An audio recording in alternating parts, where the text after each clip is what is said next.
ప్రముఖ నటుడు జీవీ నారాయణరావు కన్నుమూశారు. 100కు పైగా చిత్రాల్లో నటించారు. 1976లో కె బాలచంద్ర దర్శకత్వం వహించిన అంతులేని కథా చిత్రంతో నటుడిగా పరిచయమైన ఆయన తొలి సినిమాకే ఉత్తమ సహాయ నటుడిగా నంది అవార్డు అందుకున్నారు.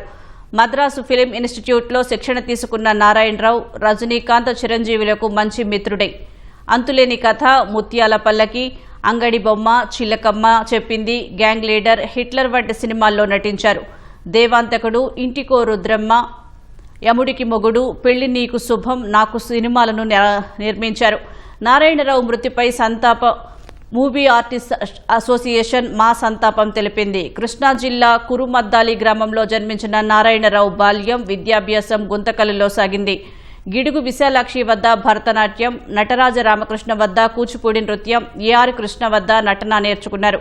చదువుకునే రోజులలో మహ్మద్ బీన్ తుగ్లక్, ప్రతాపరుద్రీయం, మంచుతెర నాటకాల్లో నటించారు. కోట శ్రీనివాసరావు, నూతన ప్రసాద్, దేవదాస్ కనకాల నారాయణరావుకు రంగస్థల మిత్రులు. సినిమాలతో పాటు పలు టీవీ సీరియళ్లలోనూ నారాయణరావు నటించారు.